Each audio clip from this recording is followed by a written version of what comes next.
మిత్ర ప్లీజ్, నువ్వు నాకు ఫేవర్ చేయాలి. శాస్త్రి గారు, ఆ నందన్ భైరవి గురించి మీకు తెలియంది కాదు.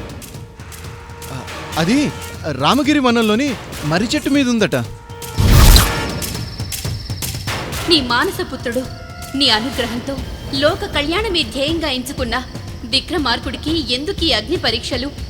కానీ అమాయకురాలివై నీ భర్తకు నువ్వే ద్రోహం చేస్తున్నావు. అంతఃపుర రహస్యాలైతే నీకు తెలియకుండా చాలా రహస్యాలు రహస్యంగా దాచారు.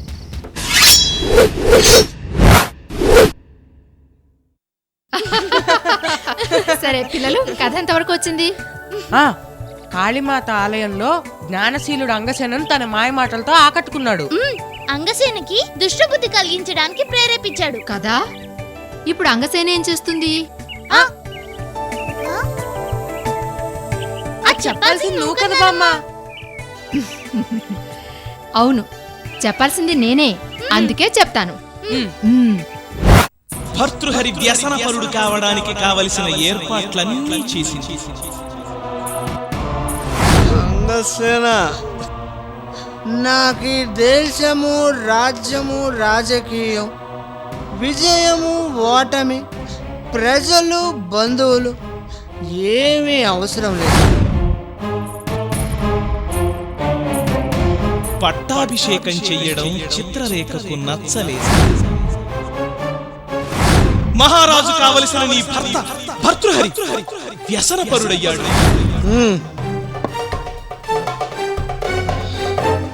మహారాణి కావాలనుకున్న నీ కలగాలే మిగిలిపోయింది.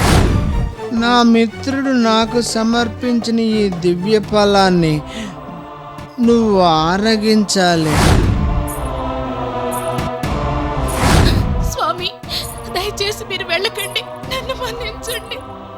భర్తృహరి, నీకిష్టం లేకపోతే రాజ్యాన్ని పరిపాలించక్కర్లేదు, కానీ నీ భార్యగా నీతో కలిసి జీవితాన్ని పంచుకుంటున్నా అంగసేన గురించి ఆలోచించు.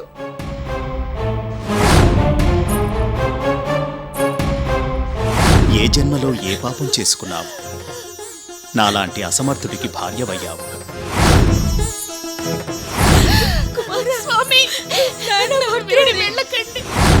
అంతఃపుర రహస్యాలైతే నీకు తెలియకుండా చాలా రహస్యాలు రహస్యంగా దాచారు.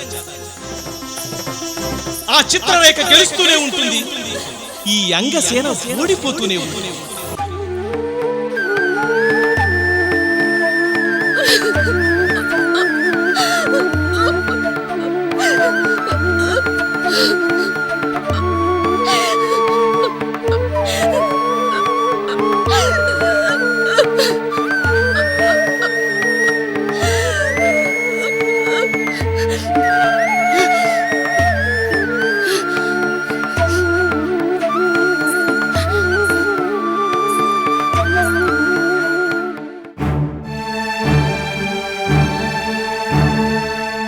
మహామంత్రుల వారికి ప్రణామములు.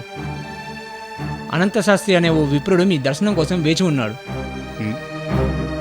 ఓ అనంతశాస్త్ర, వెంటనే ప్రవేశపెట్టము. చిత్తం మహామంత్రి. బట్టి ఎవరు ఈ ఆదిభట్ల అనంత శాస్త్రి? గురుదేవ, మన ఉజ్జయిని వలస వచ్చిన కాందిశీకుడు ఈ అనంత శాస్త్రి.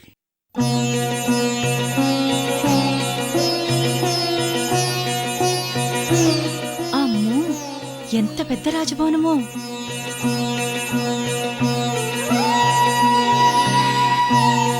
మహామంత్రుల వారికి ప్రణామములు.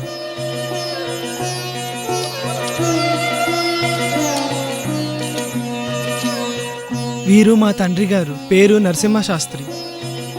ప్రణామములు. వారు మా మాతృమూర్తి సత్యవతి. ఈవిడ మా సహోదరి మృదుల. ప్రణామం.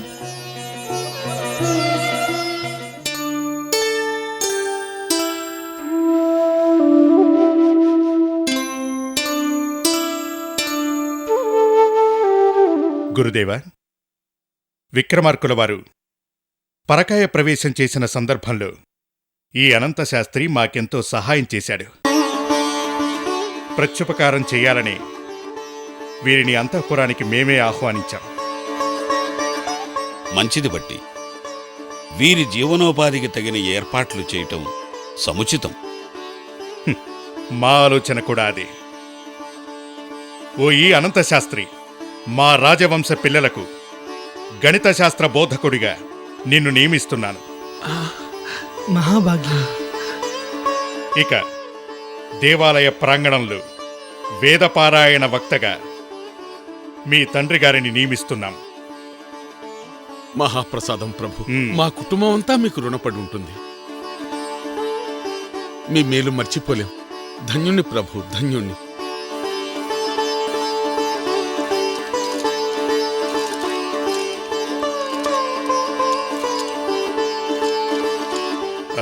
గురువర్య, బామ్మ, బట్టి చాలా మంచి పని చేశాడు. ఆ తర్వాత ఏం జరిగింది చెప్తాను. అంగసేన ఏమంటుంది సత్సేన? కాయ పండ? అది తను ఇంకా ఒక నిర్ణయానికి రాలేదు. మీరు చెప్పిన మాటల్లో ఎంతవరకు నిజం ఉందోనని ఆలోచిస్తున్నట్లుంది. మరి అలాంటి సమయంలో నువ్వు చెయ్యాల్సిన పని చేశావా లేదా? చేయడానికి ప్రయత్నించాను దేవరా, కానీ అంగసేన ఒక్క మాట మాట్లాడడానికి కూడా అవకాశం ఇవ్వలేదు. తన వాలకం చూస్తుంటే ఏవో ఆలోచనలతో బాగా సతమతం అవుతున్నట్లుంది. సహజమే కదా సత్సేన. నువ్వక్కడ ఉండి కూడా ఏం చేస్తున్నావు? వెళ్ళి అవకాశం కోసం వేచి ఉండు. అంగసేన మన చేతిలో కీలుబొమ్మ కావాలి. అప్పుడే నా ఆశయం సిద్ధిస్తుంది. వెళ్ళు సత్సేన, వెళ్ళు. కార్యం సఫలం చేసుకునిరా. వెళ్ళు సత్సేన, వెళ్ళు. కార్య సాధనలో జాప్యం భరించలేడి జ్ఞానశీలుడు. దేవరా, ఆ అంతఃపురం వెళ్ళడానికి నాకు భయం వేస్తోంది. ఆ బట్టి నన్ను ఎప్పుడు సందేహిస్తాడో, ఏ క్షణాన ఏం అడుగుతాడోనని నాకు భయంగా ఉంది. అందుకే నేను ఈ కార్యం సక్రమంగా నిర్వహించలేననిపిస్తోంది. వేరే ఎవరినైనా చాలించు నీ వాచాలత. ఎంత కష్టతరమైన ఈ జ్ఞానశీలుడు ఆజ్ఞ పాటించి తీరవలసిందే. నేను ఆదేశించిన కార్యం సఫలం చేయవలసిందే. చెయ్యకపోతే ఏం జరుగుతుందో తెలుసుగా. నీ పాత రూపంతో ఎండకు వానకు తేడా తెలియకుండా ఈ గుహలోనే జీవచ్చవల్లా రోధిస్తూ పడి ఉంటావు.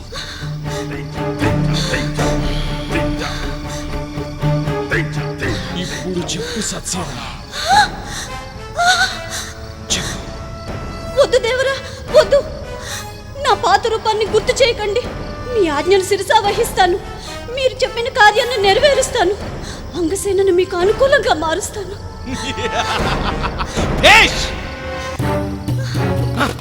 నాకు సెలవు.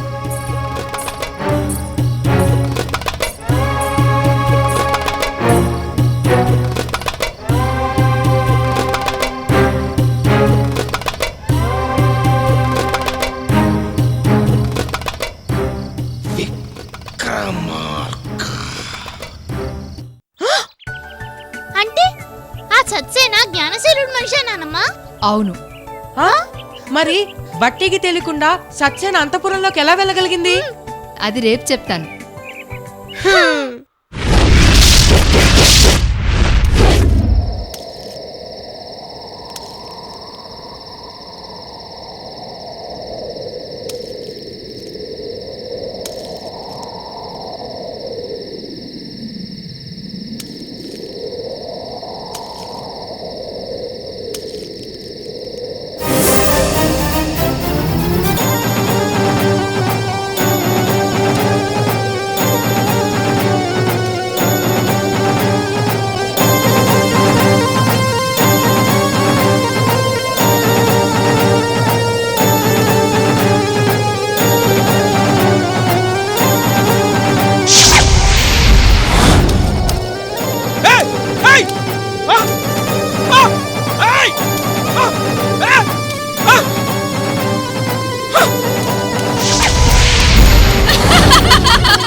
జ్ఞానశీల, ఏమి నీ ఆజ్ఞ?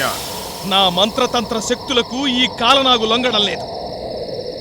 ఏమిటి సర్పం యొక్క రహస్యం? ఎందుకు ఇలా జరుగుతోంది? కర్మ సిద్ధాంతం. ఈ కాలనాగు నీకు పూర్వజన్మలో కావలసిన వ్యక్తి. నాకు కావలసిన వ్యక్తి? అవును. ఆ జన్మలో చేసిన పాపానికి ఈ జన్మలో ప్రాయశ్చిత్తం చేసుకుంటుంది.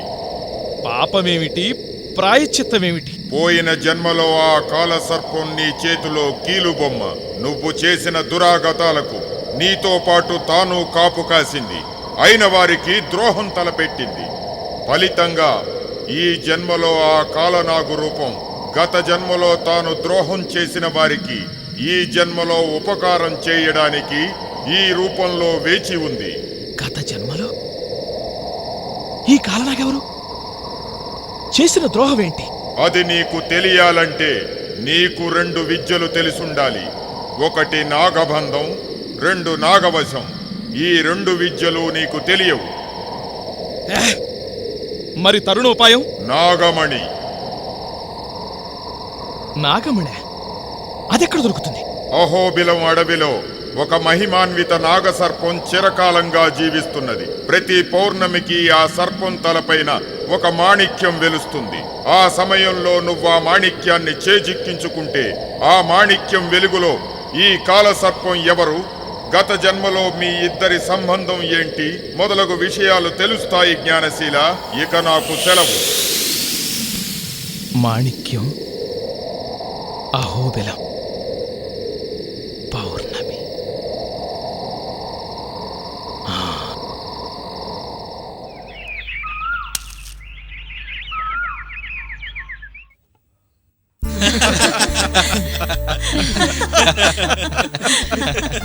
ఇంత మనస్ఫూర్తిగా నవ్వుకొని ఎంత కాలమైంది. అయ్యా, మీకోసం ఎవరో వచ్చారు. లోపలికి రమ్మని చెప్పు. అట్టాగేనయ్యా. నేను రానా? వద్దులే, నేను వెళ్ళి చూసి వస్తాను.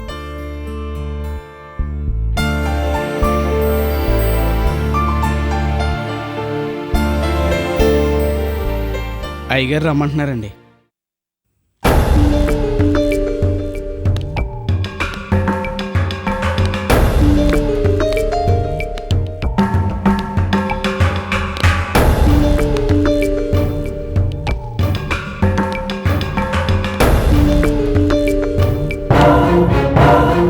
Hello sir.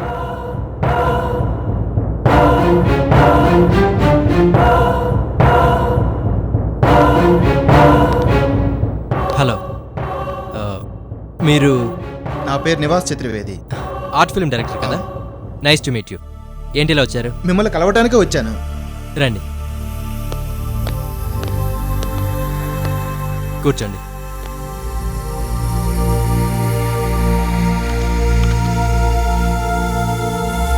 ఈ ఫోటో చూడండి.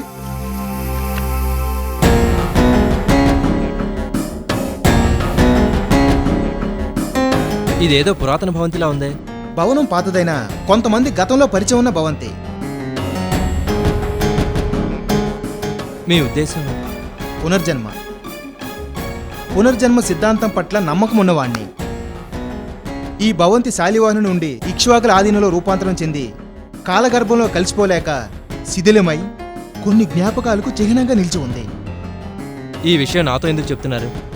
చెప్పానుగా, పునర్జన్మ. పునర్జన్మ పట్ల విశ్వాసం ఉన్నవాణ్ణి.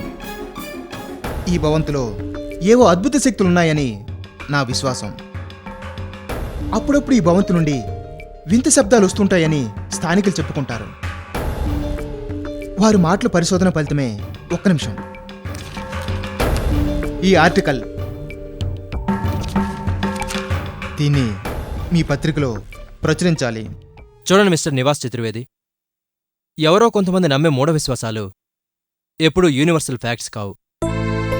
ఏదైనా ఒక విషయం అస్పష్టంగా ఉన్నప్పుడు అది ఇదే అని ఒక నిర్ధారణకి రావటం మూర్ఖత్వానికి సంబంధించిన విషయం. ఐఎమ్ సారీ, ఇలాంటి ఆర్టికల్స్ని నేను ఇన్వైట్ చేయలేను. మూఢ విశ్వాసాలు ఎప్పుడూ ప్రజలకి అనవసరమైన విషయాలన్నది పత్రికా ధర్మం, నా సిద్ధాంతం కూడా.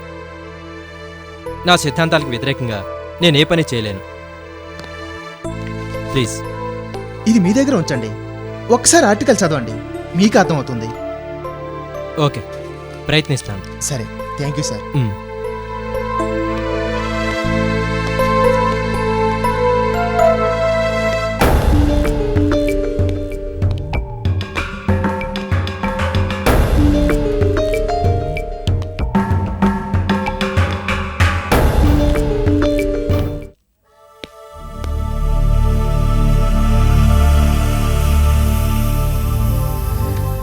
ఈ ఫోటో ఏంటి?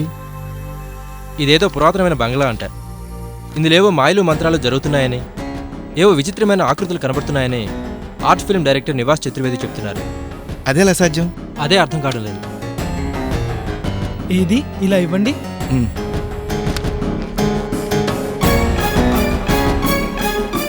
ఏది ఇలా ఇవ్వు. ఏది ఇటివ్వు.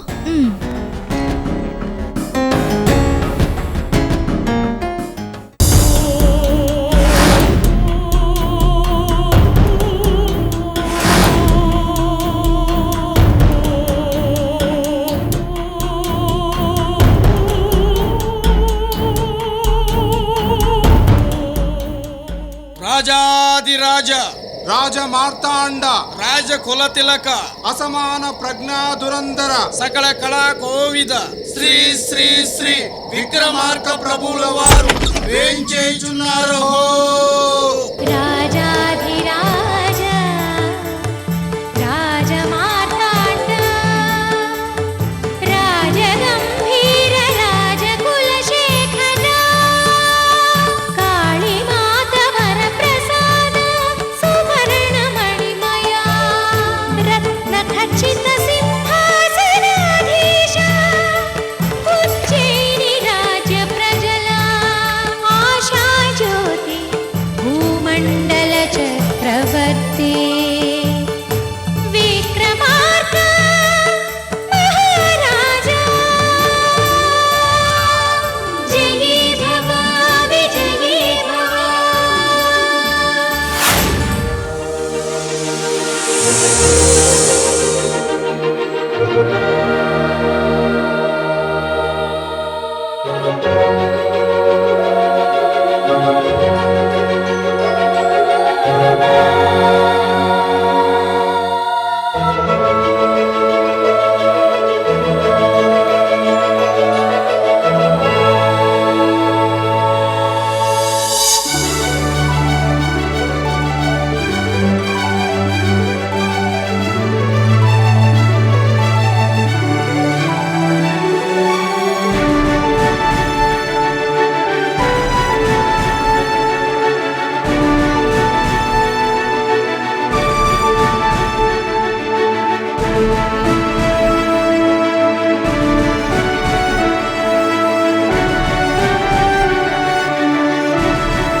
స్నేహ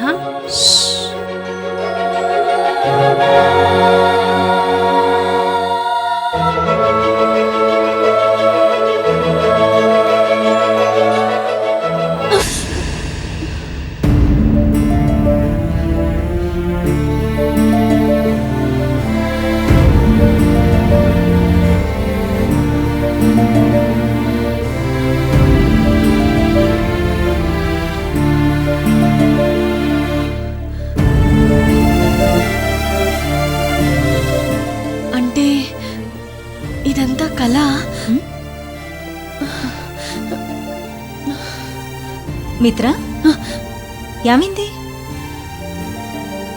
ఎందుకలా ఉన్నావు? కళ కళ ఏమిటా కళ? నలుగురు దేవకన్యలొచ్చి నన్ను ఒక అంతఃపురానికి తీసుకెళ్ళి నా చేతికి పారాణి పెట్టారు. నన్ను ఒక మహారాణిలా అలంకరించారు. తిరిగి నన్ను ఇక్కడికి తీసుకొచ్చారు. చాలా చిత్రంగా ఉంది. అవునా? అవును. నా చేతులకు పెట్టిన పారాణి చూడు. కల్లో పారాణి పెడితే నిజంగా ఎలా ఉంది? అదే నాకు అర్థం కావట్లేదు. అంతా అయోమయంగా ఉంది. ఈ విషయం విక్రమ్ పట్టాభికారులకి చెప్తే? అమ్మో, ఈ విషయం ఎవరితో చెప్పొద్దు. అసలే ఆ నందన్ బైరాగ్తో అంతా గందరగోళంగా ఉంది.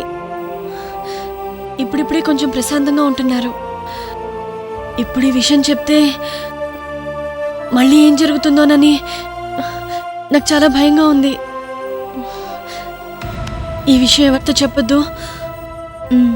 అలాగే చెప్పనులే.